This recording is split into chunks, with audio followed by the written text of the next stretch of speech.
Գյուրջան Կասկադ, հասանելի բնակարաններ 65 ամիս մարման ժամկետով։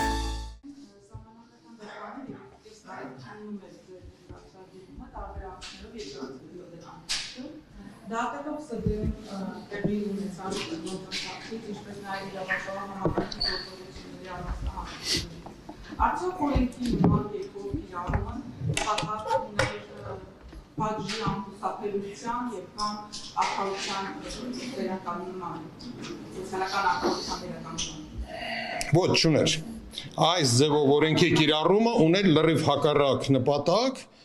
մի կողմից այն կարելի է տեսնել նույն շարքում, որ քաղաքի կենտրոնում ապրող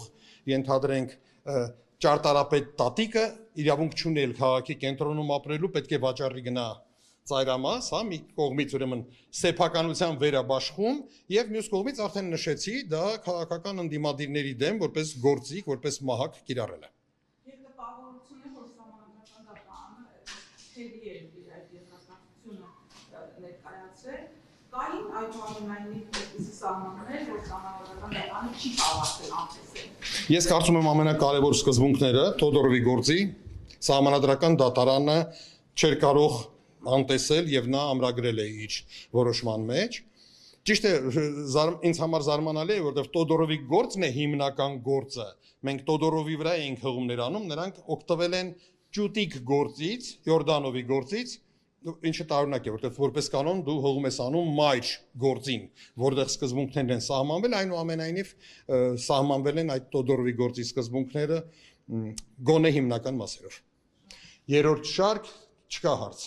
Ուրեմն անցնենք նորից առաջինին ու այդպես գնանք առաջ։ 4 տարի շարունակ փաստացի անտեսվել են հիմնական դրույթները, այսինքն օրենքի գործողության վերաբերյալ, որի մասին սա միջազգային վարկանիշի առումով ինչ հարված է լինելու Հայաստանի Հանրապետության համար, հետագայում եվրոպական դատարաններ ուղղված հայցերի առնչությամբ Like, որպես կանոն, եթե խոսքը վերաբերում է եվրոպական կառույցներին, ես արդեն նշեցի, այնտեղ գերակշռում են աշխարհաքաղաքական շահերը, բայց ոչ ոք ոչինչ չի մոռանում։ Այսինքն, երբ պահը գա եւ քեզ պետք լինի ընդհանրենք քո վրա ճնշում գործադրել, դա կհիշեն,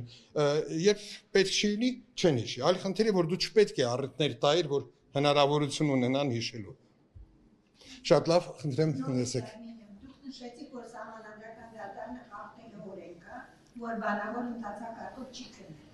բայց զեկուցող դատավորը հնարքի տված արձագանքություն նշեց, որ մեջբերում են գործի հնչյավությունը ինքնին անհրաժեշտաբար դատարանին չի պարտավորեցնում գործը բանավոր ընթացակարգով քննելու։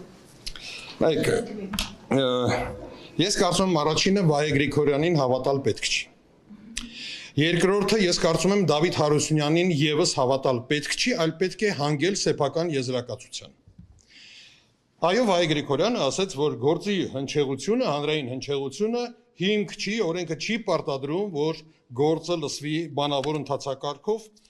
Ես ձեր համար եմ կարդում, որտեղ վստահ եմ Վահե Գրիգորյանը դա գիտի, ուղղակի հույս ուներ, որ մենք չենք բացի օրենքը, թույլ տվեք օրենքի դրույթը կարդալ։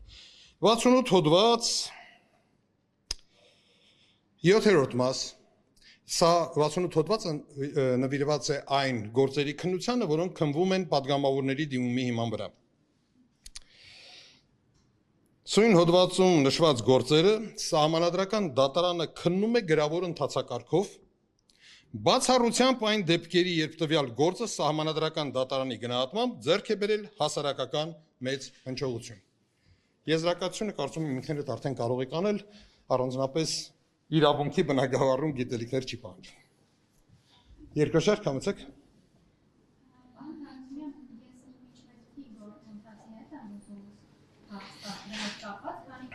Հուլիս ամիսներին արդեն ժամկետը լրանում է, ինչպես եք պատկերացնում նախագծի մշակումը, շրջանառությունը այս գործընթացը եւ ընդհանրապես ինչ իրավական նշանակություն կարող ունենալ եւ հատկապես այն համատեքստում, որ քպայականները հայտնում են, որ այս պահին անվստահություն հայտնելու Նիկոլ Փաշինյանին անվստահություն հայտնելու օրակարգ չկա։ Եվ ինչ եք կարծում,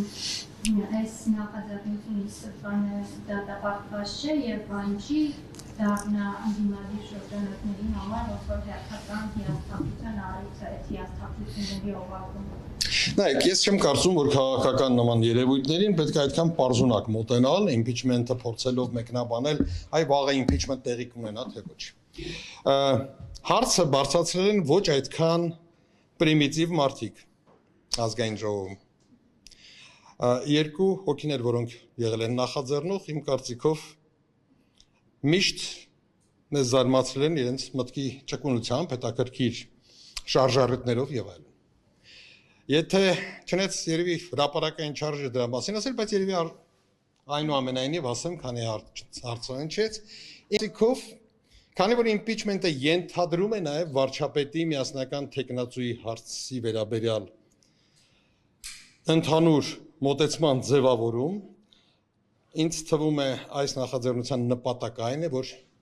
ընդդիմությունը մեկ անգամ ևս փորձի միավորի իր ջանքերը եւ այս պահին քննարկի այդքան կարեւոր հարց, ով կարող է լինել վարչապետի միասնական թեկնածու։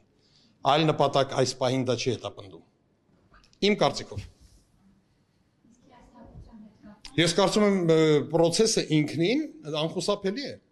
Այս ոչ թե հիասթափություն, այլ process-ը։ Եթե նպատակը սկսում ենք հասկանալ, ապա հիասթափության մասին խոսք լինել ուղղակի չի կարող։ Խնդրեմ։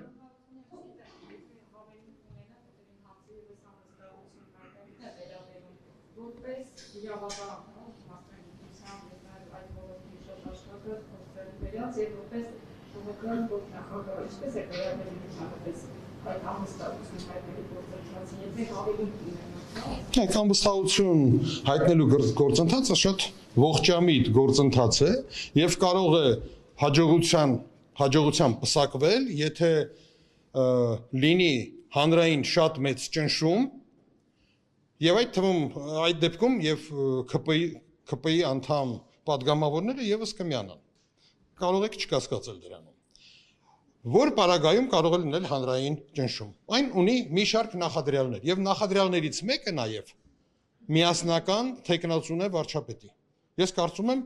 այդ քայլերը ինչ որ մի պահ պետք է սկսվեն եւ դառնան ավելի արդյունավետ։